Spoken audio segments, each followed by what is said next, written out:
Армысыздар, құрметті көрермендер. Украина әскерінің Ресейдің заңды аймағы саналатын Курск облысына басып кіргеніне міне 5-ші күн.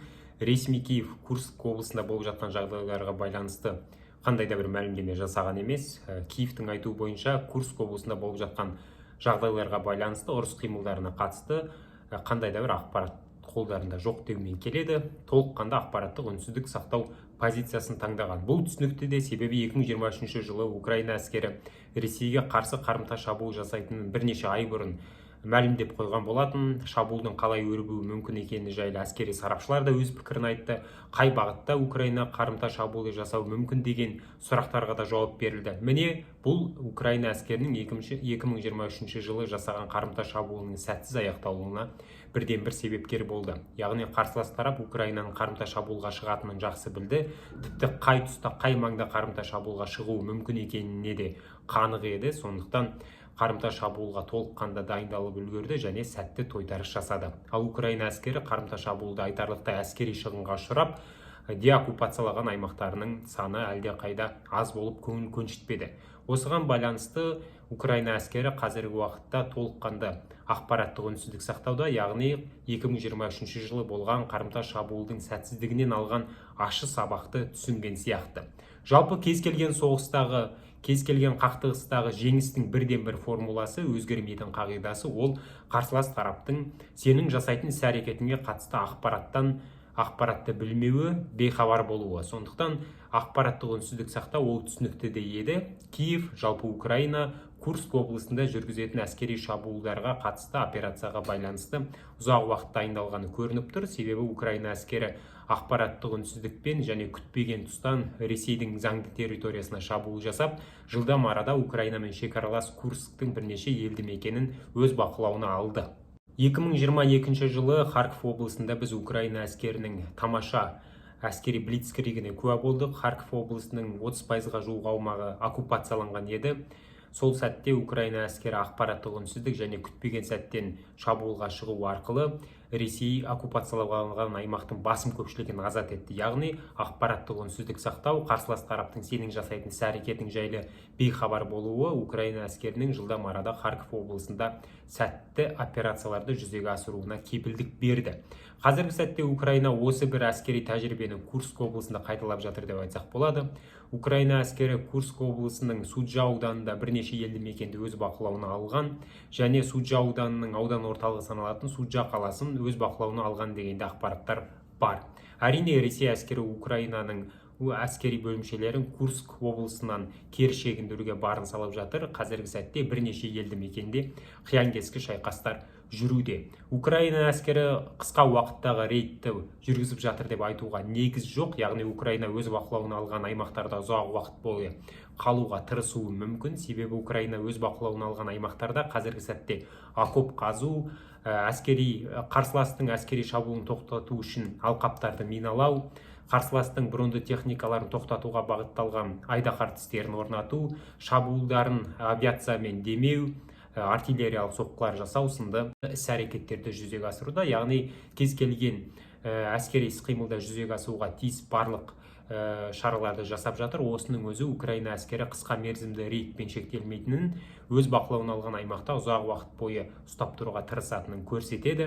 Біз осы уақытқа дейін де Украинаның әскери құрылымдарының Ресейдің заңды аумақтарына кіргеніне куә болған едік. Яғни Брянск, Белгород, Курск облыстарына 2022-2023 жылдары Украинаның әскери құрылымдарына бағынатын ерікті батальондардың кіргеніне біз куә болдық. Мысалы 2023 жылы орыс ерікті корпусы, Азат Ресей легиондары Белгород облысына бірнеше мәрте шабуыл жасап, тыныштығын қашырған болатын. Алайда ол әскери шабуылдардың мақсаты жылдам арада шабуыл жасау, бірнеше елді мекенді өз бақылауына алып ақпараттық дүмпу жасау, қарсыластың әскери имиджіне соққы беріп, кері Украина аумағына шегінумен шектелсе, қазіргі уақыттағы әскери шабуылдар қысқа уақытқа бағытталған әскери рейд емес, толыққанды әскери операция деп айтсақ қателеспейміз. Украина әскері неге бұл шабуылға барды деген заңды сұрақ туындайды. Себебі Ресей әскері қазіргі сәтте Донецк бағытында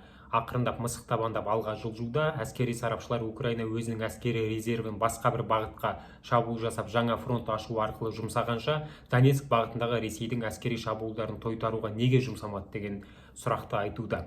Алайда сарапшылардың тағы бір тобы Украина Ресейдің әлсіз қорғалған тұсына соққы жасау арқылы бірнеше елді мекенді басып алып, алда болуы мүмкін келіссөздердің барысында Ресей оккупациялап алған Украинаның жеріне алмастыру нұсқасын ұсынуы мүмкін дегенді айтады. Сонымен бірге Украина әскері Суджа қаласындағы газ өлшеу станцияларын өз бақылауына алған. Бұл газ өлшеу станциялары Ресейдің Еуропаға газ жіберетін құбырларының тең жартысын құрайды. Сондықтан Украина әскері алда уақытта келіссөздер жүретін болса, ендеше осы бір газ жіберу станцияларын өз бақылауына алу арқылы келіссөз барысында оны қысым көрсету рычагы немесе қолындағы маңызды көздер ретінде қолдануы әбден мүмкін.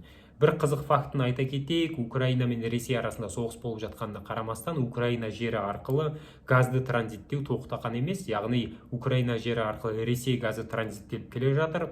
Украина өз аумағы арқылы Ресей газының транзиттелуіне Ресейден қаржы алып отыр. Жыл сайын Ресей Украинаға 700 миллион долларға жуық қаржы төлейді, яғни соғыс болып жатқанына қарамастан экономикалық байланыстар толыққанды үзілді деп айтсақ дұрыс болмайтын шығар. Ресей үшін газ құбырлары өте маңызды, себебі Ресей экономикасы негізінен газ және мұнайды сату арқылы жүзеге асады. Украина мен Ресей арасындағы соғыс басталған сәтте Европаның көптеген мемлекеттері Ресейдің газы мен мұнайынан бас тартты, алайда Европада әлі күнге дейін Ресей газын тұтынып келе жатқан мемлекеттер жетерлік. Оның ішінде Венгрия, Словакия, Румыния және тағы да басқа мемлекеттер бар. Көптеген мемлекеттер Ресей газынан бас тартуды кезең-кезеңмен жүзеге асыратынын айтты. Кей мемлекеттер 2030 жылға дейін Европадағы елдер Ресей газынан толыққанды бас тартады, алайда ол уақытқа дейін Ресей газын тұтынатын елдер де бар. Сондықтан Ресейдің газы әлі күнге дейін Европаға аз мөлшерде болса да барып жатыр, ал оның басым көпшілігі Украинаның аумағы арқылы өтуде. Міне сондықтан